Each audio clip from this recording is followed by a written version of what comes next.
Friends, आज के इस वीडियो में हम आपसे बात करने वाले हैं कि यूपी पॉलीटेक्निक में हॉस्टल कैसे मिलता है और रहने और खाने में टोटल कितने रुपए का खर्च आता है। क्योंकि दोस्तों अब आप यूपी पॉलीटेक्निक का काउंसलिंग कराएंगे तो आपका कॉलेज जो है या तो आपके ज़िले में मिलेगा या फिर अन्य ज़िले में मिलेगा। तो ऐसे में रहने और खाने की समस्या जो है स्टूडेंट्स के सामने आ जाती है।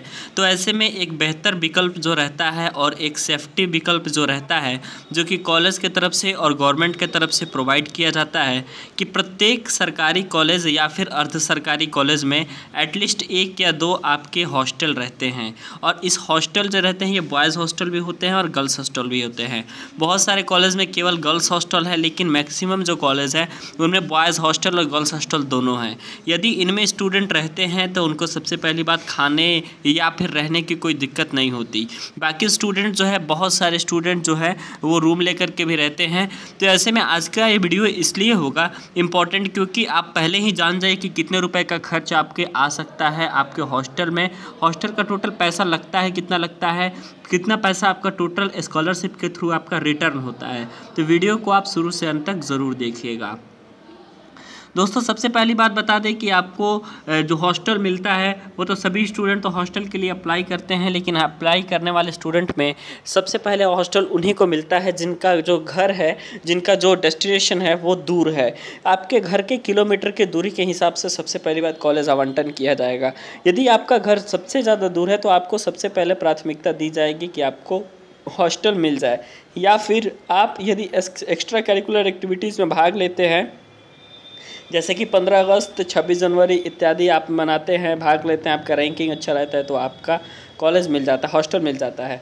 हॉस्टल की फ़ीस की बात करें तो सबसे पहली बात हम दोस्तों बताएंगे आपको हॉस्टल में सुविधा की। हॉस्टल में जो फ़ीस रहता है दोस्तों रहने का, यानी कि आपके जो रहने का फ़ीस लगेगा हॉस्टल का, वो आपका साल भर में एक ही बार देना पड़ेगा। एक बार यदि आपने एडमिशन के समय हॉस्टल का फ़ीस रहने का दे दिया तो उसके बाद आपको हॉस्टल में रहने का फ़ीस आपको नहीं लगेगा।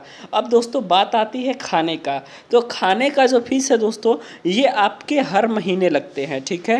हर महीने आपके खाने के पैसे आपको देने पड़ेंगे। वो भी जो है चार्जेस फिक्स रहते हैं कि आपको जो है 1 महीने में इतने चार्जेस देने होंगे। अब मैं पैसे भी बताऊंगा। सबसे पहली बात मैं आपको ये बता दूं कि हॉस्टल में जो भी खाना मिलता है वो अकॉर्डिंग टू मेन्यू मिलता है। सबसे पहली बात उसमें मेन्यू लिखा रहता है। यदि वेज और नॉन वेज दोनों खाने में व्यवस्था है तो ऐसे में भी मेन्यू लिखा रहता है।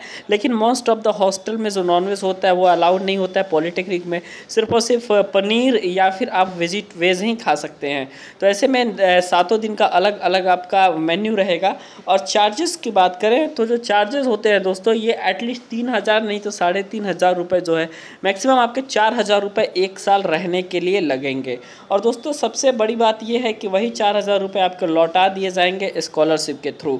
यानी कि जनरल स्टूडेंट की यदि 10,000 स्कॉलरशिप आती है तो जो हॉस्टल लेगा कैंडिडेट उसकी 15,000 स्कॉलरशिप आएगी। यानी कि 4 या 5,000 जितना हॉस्टल का लगेगा उतना गवर्नमेंट आपको पे कर देगी। यानी कि यदि आप सोच रहे हैं कि मेरा हॉस्टल का पैसा एक्स्ट्रा लगेगा तो हॉस्टल का पैसा दोस्तों एक्स्ट्रा आपको बिल्कुल नहीं लगेगा, वो आपको गवर्नमेंट रिटर्न कर देगी। लेकिन जो खाने का हर महीने का बहुत सारे कॉलेज में 2000 चार्ज है, बहुत सारे कॉलेज में 2500 चार्ज है। तो 2000 चार्जेस है चाहे 2500 चार्जेस है उसको जो है वो गवर्नमेंट रेफर नहीं करेगा, उसको आपको अपने पास से पेमेंट करना पड़ेगा। और ऐसे में मोस्ट ऑफ द कॉलेज में तो दोस्तों 2000 फीस होती है, लेकिन 2500 रुपये आप मान करके चलिए कि हॉस्टल में रहने और खाने का हो जाएगा। और जो भी आपका बचेगा आपका रहने का वो तो आपको गवर्नमेंट पे कर देगी। तो 2500 मैक्सिमम आपका खाने का हॉस्टल का खर्च लगता है। वीडियो देखने के लिए बहुत बहुत धन्यवाद।